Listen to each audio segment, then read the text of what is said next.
Recordemos que estamos en el momento en el que Dios propone al pueblo, a través de Moisés, el hacer alianza, y estábamos viendo lo que podríamos llamar las bases sobre las que se hará la alianza, es decir, los 10 mandamientos.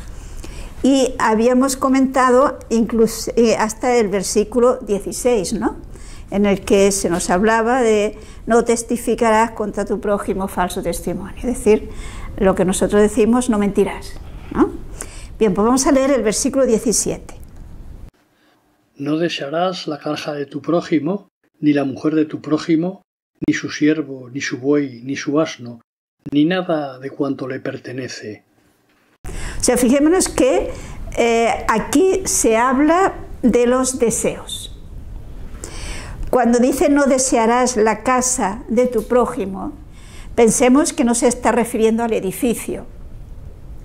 Casa indica, digamos, la familia, y ahí entraban la familia en un sentido amplio. Por lo tanto, fijémonos que Dios llega hasta la raíz digamos, de los actos que ofenden a Dios y que ofenden a los hermanos. Dios nos quiere libres del todo. Y fijémonos que, ya lo habíamos dicho, Dios no podía hacer alianza con el pueblo mientras estaba en Egipto, pero tampoco puede hacer alianza mientras no sea libre interiormente. Se necesita una liberación también interna. Y precisamente los mandamientos son la manera para llegar a esa libertad interna. Y yo no sé si se acuerdan de aquel texto en el que Jesús nos dice que no contamina al hombre lo que entra por la boca, sino lo que sale por la boca. Es decir, lo que sale del corazón, lo que sale de los deseos. Si no queremos hacer una cosa mala, no la deseemos. Es más, yo diría, no la pensemos. Queriéndola se supone, ¿no? ¿Por qué? Pues porque las malas acciones nacen en los malos deseos. Y Jesús y Dios quiere liberarnos de raíz. Por lo tanto, aquí fijémonos que se trata de los malos deseos que van contra la familia y contra la propiedad. Está en este sentido amplio. Porque evidentemente es del corazón de donde depende la conducta de una persona. Creo que esto lo entendemos perfectamente. Podemos leer un texto en el que veremos cómo Dios viene a liberarnos totalmente. Vamos a ir al Nuevo Testamento, no perdamos el Éxodo. En Romanos capítulo 8, el versículo 1. No hay pues ya condenación alguna para los que son de Cristo Jesús. O sea, no hay nada, no hay ninguna condenación para los que están en Cristo Jesús.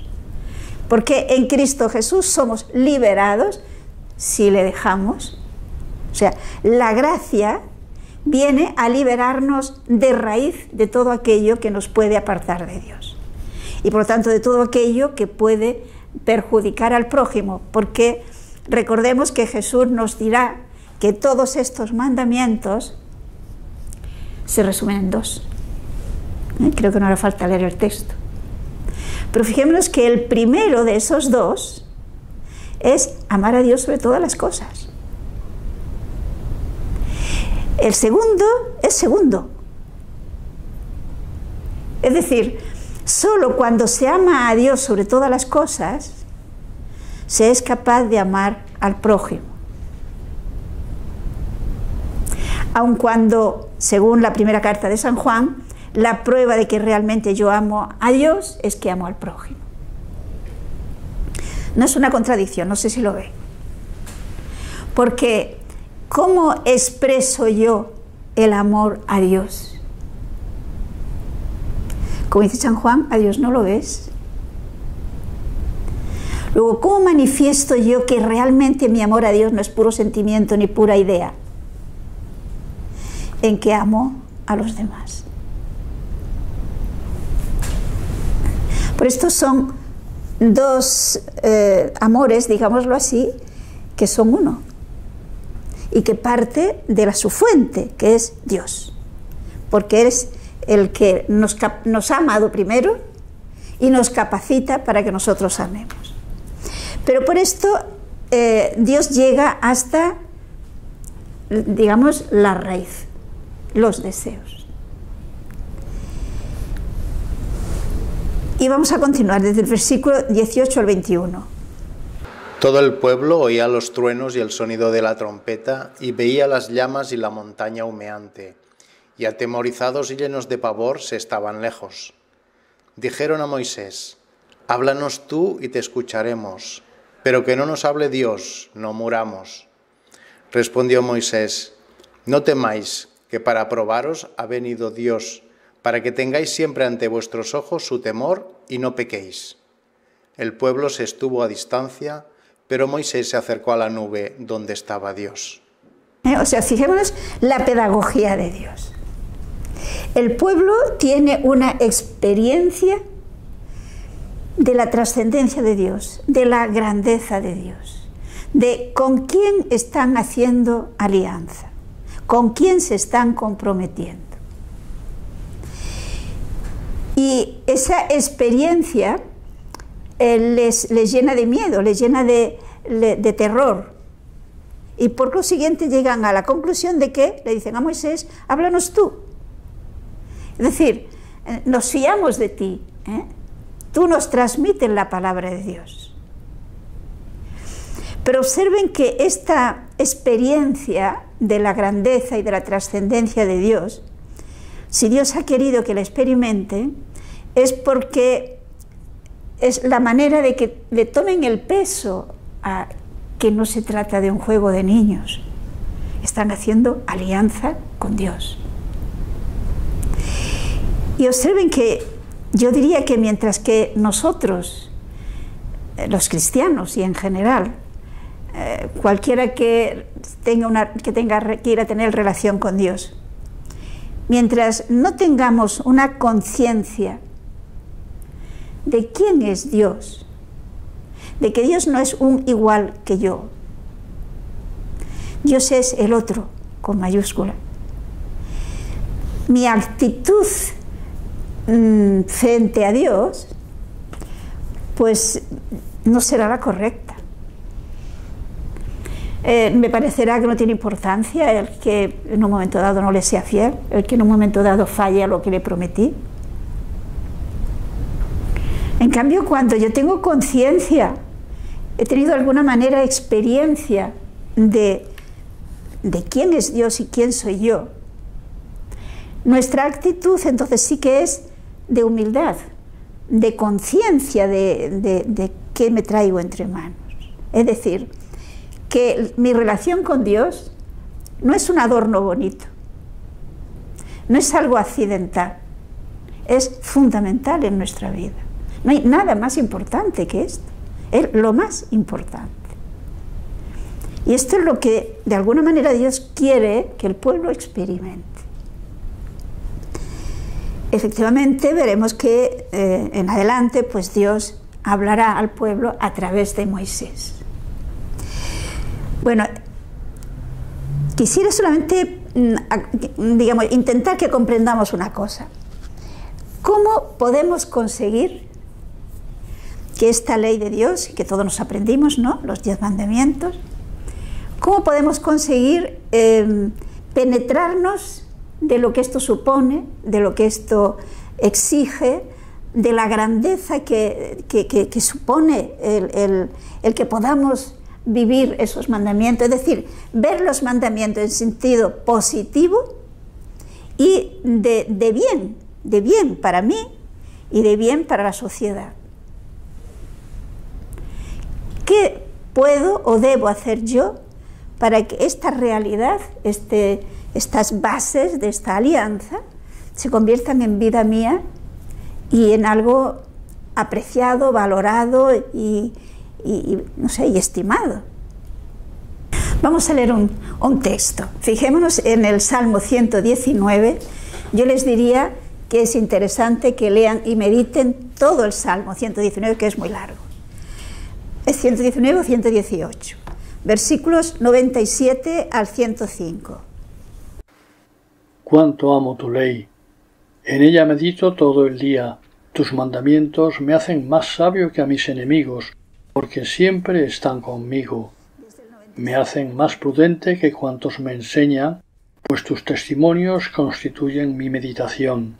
Soy más entendido que los ancianos, porque guardo tus preceptos.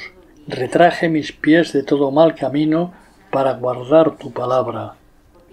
No me he apartado de tus juicios, porque me has instruido. Cuán dulces son a mi paladar tus oráculos, más que la miel para mi boca.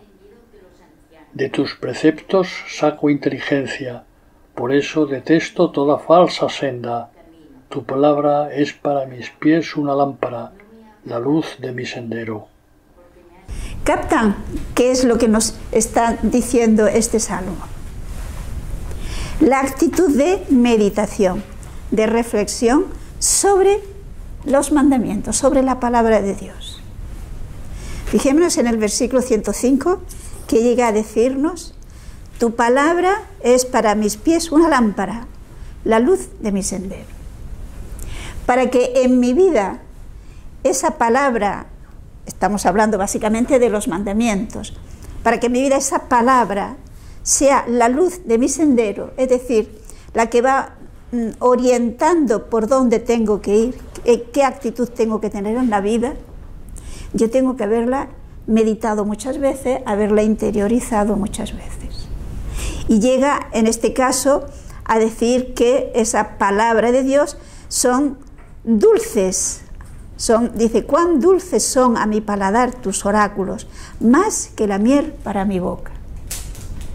Fijémonos que es muy fácil que los mandamientos los veamos de forma negativa. No robes, no mates, no. Pero es una manera de estar manifestados, pero en realidad son muy positivos. Son positivos. Pero yo puedo descubrir que son positivos, que me abren camino, que me muestran la senda que he de llegar, si no me he limitado a aprendérmelos de memoria y pensar ya me lo sé. Significa que se ha reflexionado, que se ha meditado, hasta llegar a ser luz de mi camino. ¿Pero por qué lo medita? Dice el salmista. Porque amo, dice, ¿cuánto amo tu ley? Lo que amamos, lo pensamos una vez y otra vez, lo buscamos. Y dice, en ella medito todo el día. Aquí está la raíz. No puedo dar por ya sabido, ya me lo sé, eso es la iniciación cristiana y ya me la aprendí. No. Necesitamos reflexionar una vez y otra vez, porque dice, me hace más prudente que mis maestros, que los que me enseñan. ¿Por qué? Porque si llega a ser más prudente que sus maestros es porque tu testimonio constituye mi meditación. Por lo tanto, fijémonos que no es simplemente sabérselos de memoria y orar, que es importante orar, sino se trata de, en la presencia de Dios, en oración, meditar en estas verdades, meditarlas ante Dios, que me las está diciendo.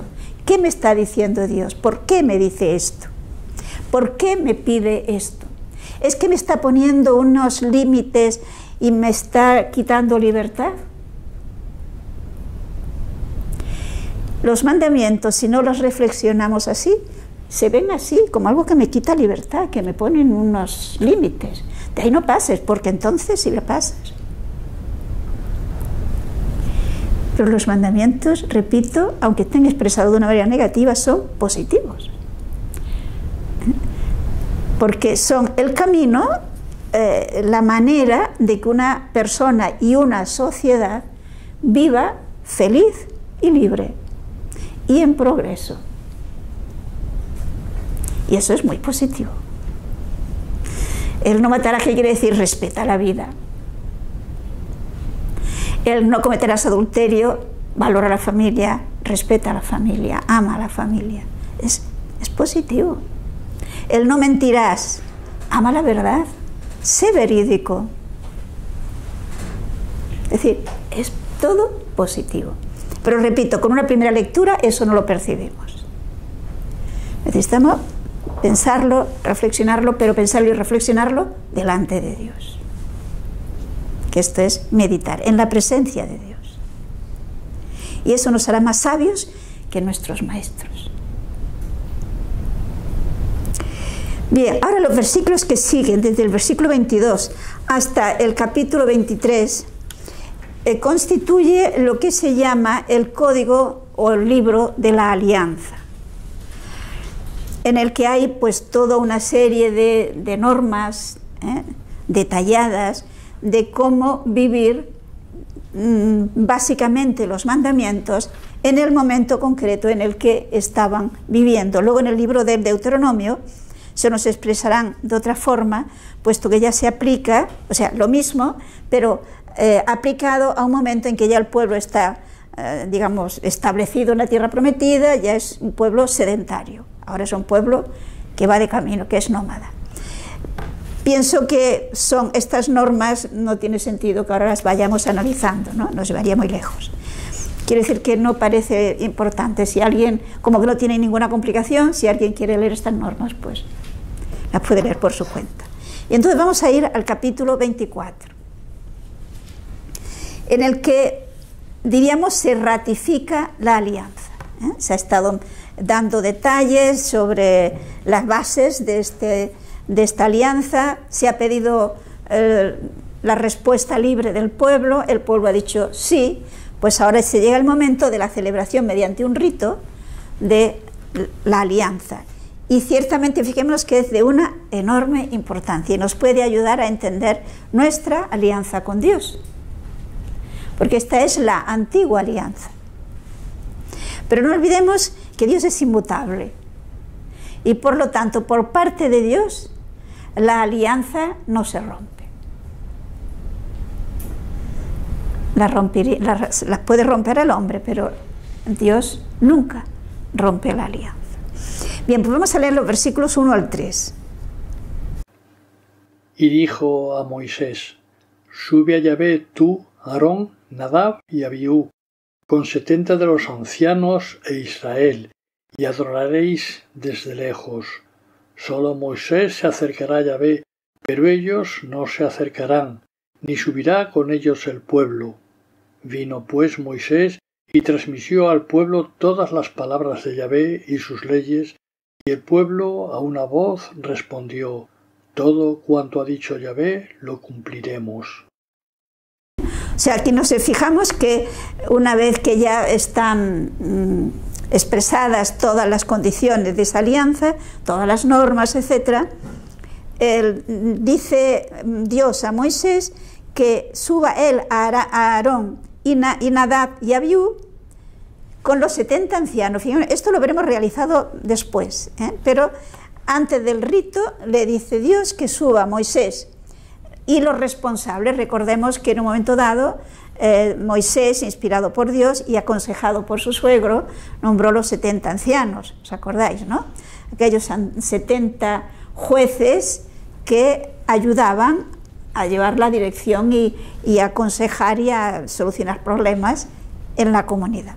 Entonces, pensemos que estos 70 ancianos pues son personas responsables, personas que recordemos que le había dicho, o sea, que para ser nombrados requirió una serie de características de ser personas honradas, es decir, tienen una autoridad moral también. Bien, pues entonces estos 70 más Aarón, Nadab y Abiú, que son, digamos, la cabeza de todo este cuerpo de legislativo y de gobierno del pueblo, deben subir junto con Moisés una vez celebrado, como veremos, el rito de la alianza. Moisés, por lo tanto, una vez más le dice al pueblo si está dispuesto, y fijemos que el pueblo responde a una: todo cuanto ha dicho Yahvé lo cumpliremos. O sea, Dios no les obliga a hacer alianza, se lo propone, como hace con nosotros, nos propone, no nos obliga. Bien, pues vamos ahora a los versículos siguientes, del capítulo 24, los versículos 4 al 8.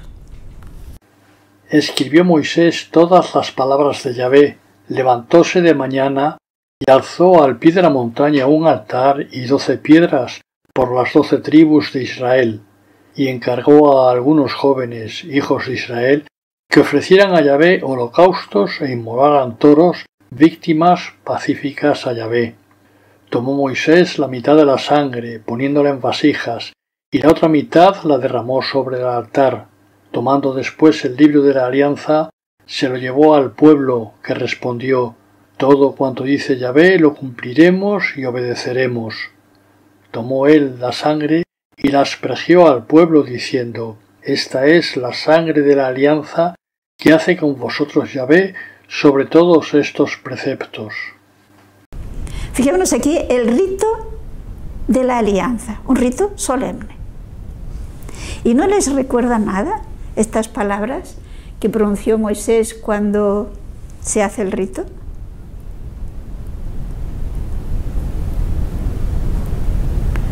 Fíjense, esta es la sangre de la alianza que hace con vosotros. Exacto, las palabras de Jesús cuando instituyó la Eucaristía, ¿no? Vamos a intentar de profundizar un poco y ver la relación de una cosa con otra. Observemos qué hace Moisés. Levanta un altar que simboliza a Dios. Y luego pone 12 estelas, o sea, 12 piedras. Es posible que cada una llevase el nombre de cada una de las tribus, que simbolizan, por lo tanto, el pueblo. Entonces, ha pedido, esto es un detalle que aquí vemos, que los sacrificios en aquel momento no solamente los ofrecía el sacerdote, sino también, en este caso se dice que son unos jóvenes los que inmolan estos animales. Seguramente serían primogénitos, ¿no?, de las familias. Posteriormente, pensemos que ahora solamente está Aarón. Hay pocos sacerdotes, podríamos decir, ¿no? Y además será después, en tiempo de la monarquía, cuando ya se establecerá, pues, de una manera concreta cuál es la misión de cada cual, ¿no?, en este sentido. El hecho es que tenemos que se sacrifican unos animales y se recoge la sangre de estos animales. ¿Se acuerdan qué significaba para el israelita la sangre? La vida. La vida, ¿eh? La sangre es la vida. Por consiguiente, vemos que esta sangre derrama parte de ella en el altar, que simboliza Dios. Luego lee todo lo que ha escrito y pregunta nuevamente si están dispuestos a hacer alianza. Y ellos responden: todo cuanto dice Yahvé lo cumpliremos y obedeceremos. En vista de esta respuesta libre, dada por enésima vez, diríamoslo así, Moisés asperge la sangre sobre el pueblo. Por lo tanto, fijémonos que si la sangre para ellos es la vida, tenemos con que una misma vida es la que se ha esparcido entre Dios y el pueblo. Luego, ¿qué se nos está indicando con esto? Que la alianza no es un compromiso de algo que se va a hacer. No es una alianza para alguna misión. Es una alianza de vida. Es una alianza vital entre Dios y el pueblo. Van a participar de una misma vida. Por consiguiente, no, se entiende que los profetas posteriormente hablaran de esta alianza comparándola con una alianza matrimonial, en la que Yahvé es el esposo y el pueblo es la esposa. Y recordarán que hay textos de los profetas, si no recuerdo mal en este momento, el profeta Ezequiel, por ejemplo, en el que Dios se queja de la infidelidad de la esposa. Pero Él sigue fiel. Aquella alianza, fijémonos que fue tipo y figura de la verdadera y definitiva alianza que se hará con Jesucristo. Y esta, fijémonos, ya no trabaja, ya no está hecha en simbolismos, ¿no? Aquí no hay un símbolo, aquí hay una realidad. Porque efectivamente Cristo da su vida por nosotros y nos hace participar de su vida en la comunión. Por eso dirá San Pablo que somos muchos los que comemos este único pan, constituimos un solo cuerpo. Es decir, si pensamos un poco en el simbolismo, o más que el simbolismo, digamos, en la realidad que nos expresa el ejemplo del cuerpo místico, o Jesús en la imagen de la vid y los sarmientos, fijemos que tanto en la vid y los sarmientos como en el cuerpo místico, ¿de qué se nos está hablando? De una comunión de vida real. Entre el tronco y los sarmientos hay una misma vida. Y el sarmiento no puede producir uvas si no está unido al tronco. Y en el cuerpo místico, todos nuestros miembros participan de una misma vida. Tenemos la misma sangre que circula por todo nuestro cuerpo. Luego, lo que simbolizó la alianza del Sinaí, se realiza plenamente en la alianza que hace Cristo, digamos, a través de Cristo con el Padre. Por eso Cristo dirá, esta es la sangre de la nueva y eterna alianza. Y repito, fijémonos que Dios siempre permanece fiel. No puede dejar de permanecer fiel porque Él es así. Pero hay un texto que es muy significativo. Fijémonos en la carta segunda a Timoteo, el capítulo 2, versículo 13.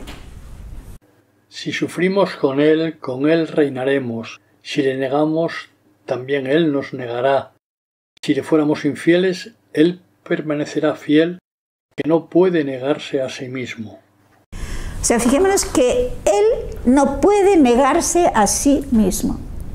Hay una comunión de vida, de manera que si nosotros vivimos con Él, reinaremos con Él, si sufrimos con Él, etcétera, ¿no? Es decir, tenemos una misma vida en Cristo. Somos miembros de su cuerpo. Participamos, nos dirá San Pedro, de la naturaleza divina suya, de su naturaleza. ¿Y qué es lo que se nos pide? Que le seamos fieles. Cada año, si vamos a la liturgia de la Vigilia Pascual, renovamos nuestras promesas del bautismo. ¿Qué estamos haciendo? Estamos renovando nuestra alianza con Él. Pienso que muchas veces olvidamos verdades tan importantes como esta. Y debiéramos reflexionar. No somos seres aislados que, mira, yo me lo paso bien yendo a misa, yendo a la Eucaristía, yendo a, no sé, a acciones, a actos que se realizan en la Iglesia, que se vive en la Iglesia Católica, y qué bien, pero bueno, luego mi vida es mi vida. Eso un cristiano no lo puede hacer. Es una incoherencia impresionante.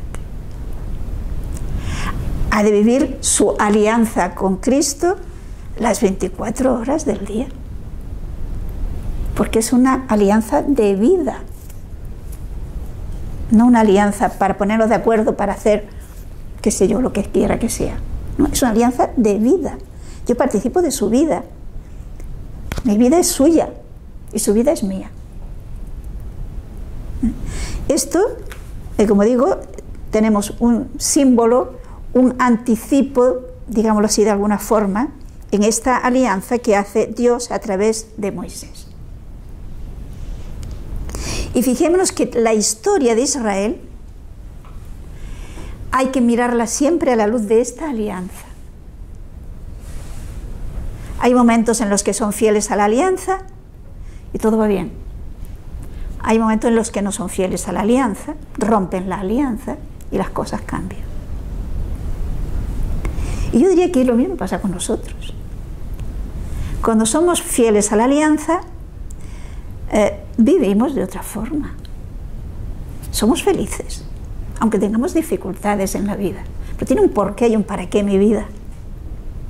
Cuando Dios está ausente de mi vida, yo vivo mi vida sin tenerle en cuenta a Él, pues bueno, voy por el mundo sola. No sé cómo explicar. Sola. No estoy viviendo mi compromiso con Él, mi alianza con Él. Bien, pues veamos, a continuación de esto se realiza lo que le había dicho Dios a Moisés. Suben, una vez celebrada fijemos que después de este sacrificio, de esta ceremonia, venía el participar de la carne de estos animales. Entonces, el pueblo pues tendría sus partes, pero tanto Moisés como Aarón, Nadab y Abiú y los 70 ancianos la van a tomar en el Sinaí. Vamos a versículos del 9 al 11. Subió Moisés con Aarón, Nadab y Abiú y 70 ancianos de Israel, y vieron al Dios de Israel. Bajo sus pies había como un pavimento de baldosas de zafiro, brillantes como el mismo cielo. No extendió su mano contra los elegidos de Israel. Le vieron y comieron y bebieron. Fijémonos que esto es un momento también muy importante. Lo que son las autoridades, podríamos decir religiosas y civiles, por decirlo de alguna manera, no olvidemos que en Israel todo era, precisamente por esa comunión de vida con Dios, no tenía un código civil, sino que el código es la Biblia. Ya lo hemos estado viendo antes. Bien, pues entonces, todos ellos, porque Dios se lo ha pedido, suben, podríamos decir, a comer su parte en ese sacrificio, que es, pensemos que eso simbolizaba como que era una comida de fraternidad con Dios. La parte que correspondía a Dios se quemaba, el holocausto. Diríamos la parte que se había asignado a Dios. Y luego todos participan de ese banquete en comunión con Dios. Es lo que nosotros hacemos en la comunión realmente. Bien, pues entonces ellos van a comer su parte, porque Dios así se lo ha pedido, repito, subiendo al Sinaí. Y se nos dice que vieron al Dios de Israel. ¿Qué verían? Fijémonos que a Dios, digamos, propiamente no lo podían ver, porque Dios es invisible.